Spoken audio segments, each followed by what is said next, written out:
इस वीडियो में हम लोग डिस्कस करेंगे नॉन कॉपरेशन मूवमेंट और सिविल डिसोबीडियंस मूवमेंट के बीच में क्या क्या घटना घटी थी, क्योंकि ये पता रहेगा तभी हम समझ पाएंगे कि सिविल डिसोबीडियंस मूवमेंट स्टार्ट हुआ, क्यों हुआ, कैसे हुआ।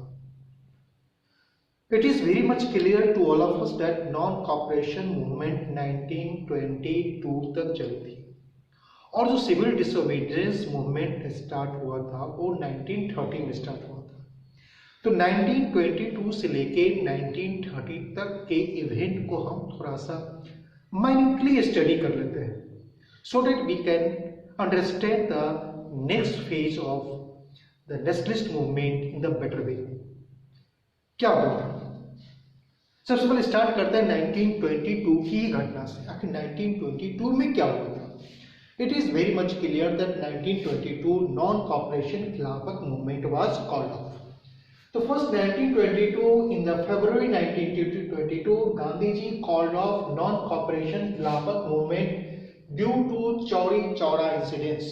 Chauri Chaura गोरखपुर डिस्ट्रिक्ट में है जो यूपी का ईस्टर्न पार्ट है। आखिर हुआ क्या था वहां पे? चौरी चौरा इंसिडेंस क्या था? कहा जाता है कि on the 4th February 1922 farmers had taken the peaceful procession. They were heading to the market for the picketing the liquor shop. लेकिन ये जो पीसफुल प्रोसेशन था उस पे अटैक कर दिया था। एक था गुप्तेश्वर सिंह जो पुलिस कमांडर थे। गुप्तेश्वर सिंह ने ऑर्डर दिया अपने 13 पुलिसमैन को to fire upon the peaceful procession.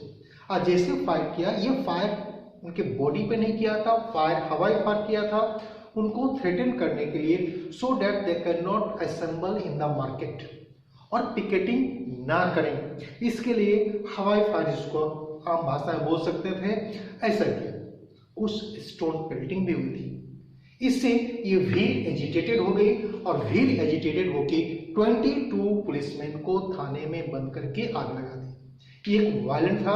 Due to this violence Mahatma Gandhi had called off the non cooperation movement और इस एक्ट के बाद Mahatma Gandhi was arrested also. तो 1922 में हो गया नॉन कॉपरेशन खिलाफत मूवमेंट कॉल ऑफ कर दिया गया था महात्मा गांधी के द्वारा और महात्मा गांधी भी अरेस्ट हो गए थे। अब ये 1923 में क्या हुआ था?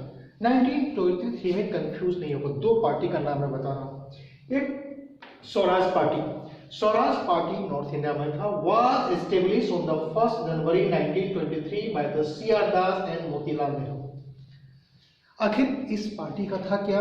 इस पार्टी का था इलेक्शन कॉन्टेस्ट करना और असेंबली में जाके वर्किंग ऑफ द गवर्नमेंट को हिंडर करना, हैम्पर करना, उनको रोकना। इनको मानना था कि अब लोग उब चुके थे, अब गवर्नमेंट के वर्किंग को अगर हैम्पर करना है तो हमको पार्लियामेंट में जाकर ही करना पड़ेगा। ये जो पहले के विचारधारा, जो ओल्ड जो लीडर्स थे, उनका यह मानना था। लेकिन जो न्यू लीडर्स थे उनका मानना था कि they have to continue the protest. अब ये पार्टी बन गई थी स्वराज पार्टी। कब बनी थी? 1 जनवरी 1923 को। किसने बनाया था? CR Das and Motilal Nehru. Main notion क्या था कि पार्लियामेंट में या इलेक्शन लड़के गवर्नमेंट को वर्किंग को कहीं ना कहीं पैरालाइज करना है, डिस्टर्ब करना है, हैम्पर करना है, रोकना उनको। इसी नाम से मद्रास प्रेसिडेंसी में भी एक पार्टी बनी थी, Swarajya party, was established by S Satyamurti and S Srinivasa Iyengar. ये दो लीडर ने मद्रास प्रेसिडेंसी में एक पार्टी बनाई थी, उसका नाम था स्वराज्य पार्टी। ये स्वराज पार्टी है, स्वराज्य पार्टी है इन मद्रास प्रोविंसेस। और इसने 1923 से लेके 1934 तक का मद्रास प्रोविंसेस इलेक्शन के सारे इलेक्शन को कॉन्टेस्ट किया था, एक्सेप्ट 1930 का due to civil disobedience movement. इसका मतलब पॉलिटिकल फॉर्मेशन हो रही थी इसमें। 1924 की घटना। 1924 में मैंने बताया था अभी starting of this video, Gandhi ji was arrested after the Chauri Chaura incidence Gandhi ji was released from the jail on the medical ground. Or it was the first and last time that Gandhi ji had headed the Congress session at Belgaum. एक ही बार बने थे कांग्रेस के president. उसके बाद में उन्होंने कांग्रेस के primary membership से उन्होंने रिजाइन कर दिया था। तो when Gandhi ji become the president, it was 1924 में बेलगांव सेशन में। 1925 is also important. Why 1925 is important? Because Sarojini Naidu became the president of INC at Kanpur session में था, and she was the first Indian woman to become the president of INC. उसे women के नाम से आ जाएगा तो सबसे पहले नाम आता है Annie Besant, who become the president of INC 1917 में बनी थी, लेकिन वो इंडियन नहीं थी। Sarojini Naidu was the first Indian women who become the president of INC, जो कानपुर में 1925 बनी थी। उसके अलावा 1925 की और घटना क्या हुई थी? आरएसएस, राष्ट्रीय स्वयं सेवक संघ, जो आज भी एक ऑर्गेनाइजेशन है, राष्ट्रीय was establish at the Nagpur, इसका हेडक्वार्टर अभी भी नागपुर में ही है, ऑन द 27 सितंबर 1925 में। के बी हेगड़ेवाल इसके संस्थापक थे। एंड उसी समय 1925 में ही CPI, communist party of India, which ideology came from the Russia से आया था, was established at the Kanpur on 20 December 1925। ये सीपीआई आइडियोलॉजी सोशलिस्ट आइडिया का आना था। ये इसका मतलब हमारे जो नेशनलिस्ट लीडर्स थे वो सोशलिस्ट आइडिया से भी इन्फ्लुएंस थे। तो ये 1925 की बात हमने किया है। 22, 23, 24, 25। अब 1926 में देखेंगे 1926 में क्या घटना घटी, क्या हुआ। तो 1926 में देखेंगे तो एक चीज दिखाई देती है कि agriculture price begin to fall. ये स्टार्टिंग ऑफ और इंडिकेशन था तुम्हारा ग्रेट इकोनॉमिक डिप्रेशन, जो ग्रेट इकोनॉमिक डिप्रेशन 1929 से 1932 तक पूरे वर्ल्ड को अपने चपेट में ले लिया था। उसमें एग्रीकल्चर प्राइसेस बहुत ज़्यादा डाउन हो गई थी, इंडस्ट्रियल गुड्स का भी डाउन हो गया था, और सभी तरह इकोनॉमिक डिप्रेशन, कहते हैं कि हाइपर इन्फ्लेशन वाली सिचुएशन थी। तो 1927 में घटना घटी। Simon Commission was appointed in November 1927 to look into the constitutional development of Government of India Act 1919।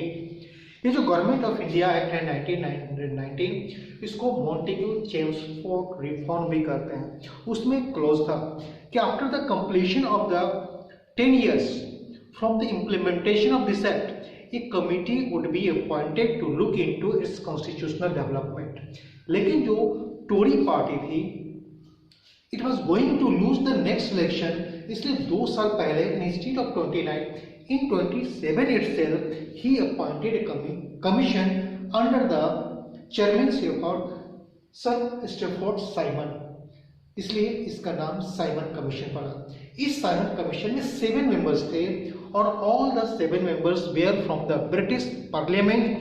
There is no even a single members from the Indian origin were included. ये कब हुआ था? 1927 की घटना थी। 1928 में, इन 1928 Simon commission arrived at Bombay on 4 फरवरी 1928 को, जनवरी में स्टार्ट किया था। इंग्लैंड से, ग्रेट ब्रिटेन से ये शिप के सहारे 1927 के जनवरी में स्टार्ट किया था और 4 फरवरी 1928 को ये बॉम्बे पहुंचा। और जब बॉम्बे पहुंचा, it was given the slogan Simon go back. और ये जो स्लोगन है साइमन गो बैक, इसको कहने वाले सबसे पहले पर्सन थे लाला लाजपत राय। तो साइमन कमीशन का विरोध क्यों किया गया था? साइमन कमीशन का इसलिए विरोध किया गया था कि इसमें सारे के सारे जो 7 मेंबर्स थे वो ब्रिटिश पार्लियामेंट के थे। There is not even a single members from the Indian origin. In the same year, in the Nehru report under the leadership or chairmanship of Pandit Motilal Nehru was prepared, presented to the British।